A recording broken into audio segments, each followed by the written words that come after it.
ప్రియులారా, ఈ రోజున నేను ఇంతకుముందే అన్నట్లు శరీరానికి కావలసిన ఆహారం సమృద్ధిగా పెడుతున్నారు, ఆత్మకు కావలసిన ఆహారం పెద్దగా లేదు. ఈరోజు బైబిల్ ఎంతమంది చదువుతున్నారు? ఆత్మ ఆకలి ఎంతమంది తీరుస్తున్నారు? ఎంతమంది శ్రద్ధగా దేవుని వాక్యం వింటున్నారు?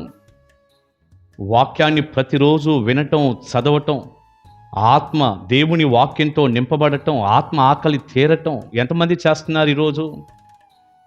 లేదుగా.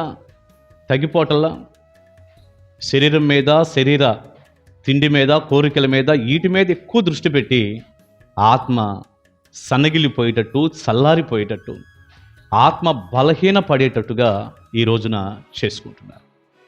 ప్రియులారా, ఈ చివరి రోజుల్లోనండి చాలా ప్రాంతాలను మనం గమనించినప్పుడు ప్రజలు తండోపతండాలుగా వస్తున్నారు.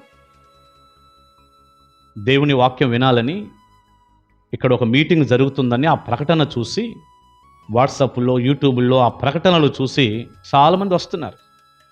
గ్రౌండ్లు కూడా నిండిపోతూ ఉన్నాయి, స్టేడియాలు నిండిపోతున్నాయి, గ్రౌండ్లు నిండిపోతున్నాయి. అది చూసినప్పుడు మనకేమనిపిస్తుందంటే, అబ్బా ఎంత క్రౌడు, ఎంతమంది ప్రజలు నిండిపోయావు. ఎక్కడికన్నా వెళ్ళు, దేవుని వాక్యం వింటున్నావు, నీ ఆత్మ ఆకలి ఎంత తీరుస్తున్నావో చూడు. రోజు బైబిల్ చదువుకో, రోజు వాక్యాన్ని ధ్యానం చేయి, రోజు వర్తమానం విను. నీ శరీరం కదిలే స్థలాలకు నువ్వు వెళ్ళొద్దు, ఆత్మ దేవుని వాక్యంతో నింపబడే స్థలాలకు వెళ్ళు.